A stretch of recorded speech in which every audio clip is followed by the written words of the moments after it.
সুবীর চক্রবর্তী।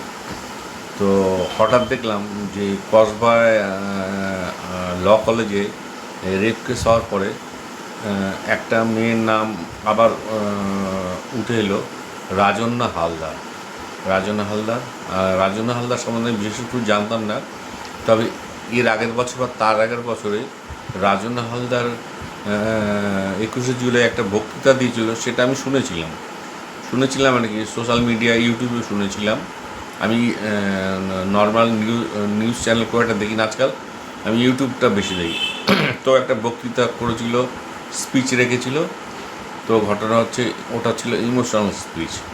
মানে মমতা ব্যানার্জি চাইছিল দেখি আমার দলে কত ইয়াং ছেলেমেয়েরা উঠছে। তো সেই হিসাবে রাজন্যাকে একটা চান্স দেওয়া হয়েছিল একটা কারণে, যে ওর যে ছাত্র নেতা ছিল কীর্তি শঙ্কু ভট্টাচার্য, তৃণমূল ছাত্র পরিষদের প্রেসিডেন্ট, বা মমতা ব্যানার্জি ওকে সুযোগ দেওয়ার পর একটা ইমোশনাল, আমি শুনেছি ওটা ইমোশনাল কথাবার্তা, মানে হচ্ছে তেল মাখানো বক্তৃতা। মানে প্রবলেম না তুলে মমতা ব্যানার্জিকে মেলাইন করার চেষ্টা, মমতা ব্যানার্জি সম্বন্ধে যত ভালো বলবে তত মার্কস পাবে, তত এগিয়ে যাবে, এরকম ধরনের একটা বক্তৃতা ছিল, আমি শুনেছি, মনে আসছে না, তবে সারমর্ম এটাই ছিল। তারপর শুনলাম আরজি করের কাণ্ড ঘটার পর একটা শর্ট ফিল্ম বানিয়েছিল ওই কেসটা নিয়ে, তারপর নাকি ওর দল থেকে সাসপেন্ড। সেটা আমি জানতাম না, এখন জানতে পারছি। অ্যাকচুয়ালি আমি পশ্চিমবঙ্গের রাজনীতিতে খুব একটা ইন্টারেস্টেড না, আমি ন্যাশনাল পলিটিক্স নিয়ে ইন্টারেস্টেড আর ইন্টারন্যাশনাল পলিটিক্স নিয়ে ইন্টারেস্টেড। তো পশ্চিমবঙ্গ নিয়ে আমি ভিডিও বানানো খুব একটা পছন্দ করি না, আর ভিডিও বানাবি সত্যি কথা বলে তো পছন্দ করবে না। এবার রাজন্যা হালদারকে বলি, রাজন্যা হালদার আমার বয়স প্রায় 55-56 বছর, আমার ভাইজির বয়সী হবে, আমার ভাইজি মানে মেয়ের বয়সী। তো আমি বলছি, তুমি ভালো ছাত্রী, তোমার ট্র্যাক রেকর্ড খুব ভালো, শুনেছি তুমি গোল্ড মেডেল পেয়েছো প্রেসিডেন্সি কলেজ থেকে, তুমি এই সমস্ত দলে কেন ভিড়লে বাপু, তোমার উচিত ছিল না। তো নেত্রীর যখনই কাছে চলে গেছো তখন তো তোমার শত্রু তৈরি হবে, এটা জানা কথা। তো আরেকটা কথা বলি রাজন্যা হালদারকে, তুমি যে নেত্রীকে এত খুশি করতে চাইছো, এত কিছু করতে চাইছো, ওই নেত্রীকে কিন্তু আমরাই তুলেছি। আমার নাম সুবীর চক্রবর্তী। তোমার নেত্রী মমতা ব্যানার্জিকে জিজ্ঞাসা করো, বিবেকানন্দ কলেজে আসতো, ঠাকুরপুর বিবেকানন্দ কলেজে, তখন 1984 সালে সোমনাথ চ্যাটার্জিকে হারিয়েছিল। আর আমি নিজে মমতা ব্যানার্জির বাড়িতে প্রায় 2 থেকে 3 বার গেছি। তারপর আমাদের যারা ছাত্র রাজনীতি করতাম, মানে ছাত্র পরিষদ করতাম, আমিও মমতা ব্যানার্জি গেছি। তারপর আমার সাথে যারা গেছিলো এখন তারা কেউ রাজনীতি করে না, এবং প্রত্যেকে চাকরি করছে, করছে, যা কিছু করছে, প্রফেশনে ঢুকে গেছে, যে যার মতো কেরিয়ার তৈরি করে নিয়েছে। কেউ রাশিয়া চলে গেছে, কেউ আমেরিকা চলে গেছে, কেউ ফ্রান্সে চলে গেছে। একটু গ্যারান্টি তো যে আমার সাথে যারা পড়তো ইন্ডিয়াতে নেই বললেই চলে, পশ্চিমবঙ্গ নেই, যে যার কেরিয়ার নিয়ে চলে গেছে। তো রাজন্যা হালদারকে বলছি, তুমি কেন এই দলটার নিয়ে এত চিন্তিত? তুমি তোমার কেরিয়ার তৈরি করো না, তুমি তোমার কেরিয়ার তৈরি করে বিদেশে চলে যাও। তোমার যা ট্র্যাক রেকর্ড দেখলাম, এরকম ট্র্যাক রেকর্ড তো মানে দুর্দান্ত ট্র্যাক রেকর্ড, তুমি পড়াশোনা খুব ভালো, তুমি কেন টিএমসির মতো একটা দলকে নিয়ে চিন্তিত? তুমি কি আগামী দিন নেত্রী হবে? কোনোদিনও পারবে না। আমি শুনেছি নাকি তুমি বলছো নতুন দল খুলবে, কোনোদিনও পারবে না, এত সহজ নয়। তো ঘটনা বলছি, রাজন্যা হালদারকে বলছি, সে তোমাকে নিয়ে এটা হবেই, এটা হওয়ার ছিল।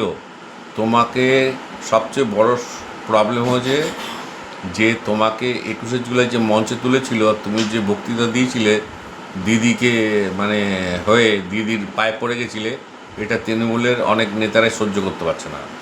ঠিক আছে, তৃণমূল হচ্ছে পারিবারিক পার্টি, ফ্যামিলি পার্টি, যেমন কংগ্রেস একটা ফ্যামিলি পার্টি, তেমনি তৃণমূল একটা ফ্যামিলি পার্টি। তো তুমি ভাবলে কী করে এরকম একটা ফ্যামিলি পার্টিতে তোমার এন্ট্রান্স হবে? তুমি বক্তৃতা দিয়েছো, ওই বক্তৃতা তোমাকে চিনে গেছে, তারপর নাহলে তোমাকে কে চিনতো? কেউ চিনতো না। তো তুমি একটা কাজ করো, তুমি এত সুন্দর পড়াশোনা করেছো, তোমার ট্র্যাক রেকর্ড এত ভালো, সেটা দিয়ে নিজের পরিচিতি তৈরি করো না।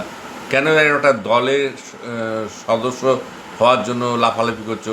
তারপর কে অতীন ঘোষের মেয়ে, কী প্রিয়দর্শিনী ঘোষ, এসব জানতাম না, আজকে আমরা জানতে পারছি তোমাকে অ্যাটাক করছে। তা তুমি এত পড়াশোনা ভালো, তো কেন এই সমস্ত টিএমসির মতো একটা দলের পেছনে তুমি দৌড়ে বেড়াচ্ছ? কী দরকার আছে? নিজের কেরিয়ার তৈরি করো, বিদেশে চলে যাও। পশ্চিমবঙ্গের বাইরে চলে যাও। আমি জানি না তুমি কী সাবজেক্ট নিয়ে পড়াশোনা করেছো, আমি জানি না। গোল্ড গোল্ড মেডেল পেয়েছো মানে যে সাবজেক্ট নিয়ে পড়াশোনা করছো তুমি ওই সাবজেক্টে অনেক স্ট্রং, আমি বুঝে গেছি। নাহলে প্রেসিডেন্সি কলেজে গোল্ড মেডেল যে কেউ পায় না।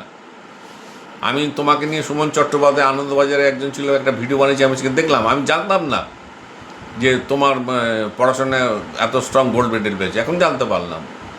তো তোমার বয়স এত কম, সব ঠিক আছে, কেন তুমি তৃণমূলের মতো একটা দলের পেছনে ঘুরে বেড়াচ্ছ? তোমার তৃণমূলও করতে হবে না, বিজেপিও করতে হবে না, কোনো দল করতে হবে না। তোমার বয়স তো খুবই কম, আগে কেরিয়ার তৈরি করো। তুমি যে কাজটা করছো এটা ঠিক করছো না, কেরিয়ার তৈরি করো। তোমার পড়াশোনা এত ভালো, তুমি কেন এই সমস্ত আজে বাজে লোকের পেছনে দৌড়াচ্ছ নেত্রী হওয়ার জন্য? এটা তো নোংরা রাজনীতি। আমরা দেখেছি রাজনীতি কী জিনিস, কেউ কাউকে উঠতে দেয় না। আর তুমি যে দিদির পেছনে, দিদির এত প্রশ্ন হচ্ছে, ওই দিদিকে দিদি যখন ভোটে যেতেনি, আমিও ভোট দিয়েছিলাম 1985 সালে ইন্দিরা গান্ধী মারার পর। তারপর আমি আর পার্লামেন্টে কোনোদিনও ভোট দিইনি। পলিটিক্সের নোংরামো চলবেই। আর তুমি যে ভাষণটা দিয়েছো ওটা মানে তোমাদের যে ইয়াং যারা ছাত্র রাজনীতি করতো ওদের গা জ্বলছে তো। ও 21শে জুলাইয়ের মঞ্চে জায়গা পেয়ে গেল, আমরা কেন পেলাম না? এটাই তো তোমার সবচেয়ে বড় মাইনাস পয়েন্ট হয়ে গেছে। আর তোমরা যে ছাত্র রাজনীতি করছো, এটা ছাত্র রাজনীতি বলে নাকি? তোমাদের কেউ নেতা মানে, নেত্রী মানে? আমাদের সময় হতো, আমি বলছি, আমি যতবার ভোটে দাঁড়িয়েছি ততবার জিতেছি। শুধু তাই না, ছাত্র পরিষদের প্রেসিডেন্ট হয়েছি ভোটের মাধ্যমে। তোমার দিদিও ছাত্র পরিষদ করতো। আমাকে যখন প্রেসিডেন্টের জন্য রেফার করেছিল, আরও 2-3 জন দাঁড়িয়ে গেছিলো, সবার মধ্যে ভোট হয়েছিল, আমি জিতে গেছিলাম।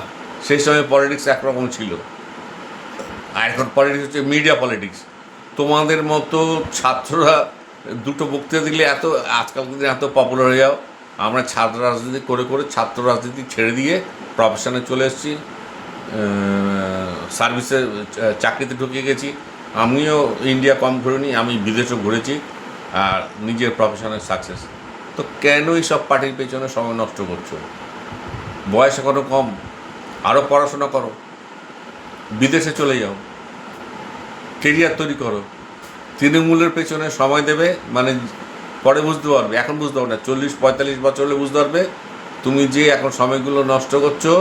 তোমার তখন ভাববে কেন আমি এই সময়গুলো নষ্ট করলাম। এই সময় নষ্ট না করে যদি আরও ডিগ্রি নিয়ে নিজের কেরিয়ার তৈরি করতাম তাহলে আমি ঠিক করতাম। তো এখন আমি বলেছি, আমি বিং এ ওয়েল উইশার, শুধু তুমি না, তোমার মতো ইয়াং মেয়েদের সবার ওয়েল উইশার। এই সমস্ত পলিটিক্স করতে এসো না, তোমাকে কেউ জায়গা দেবে না।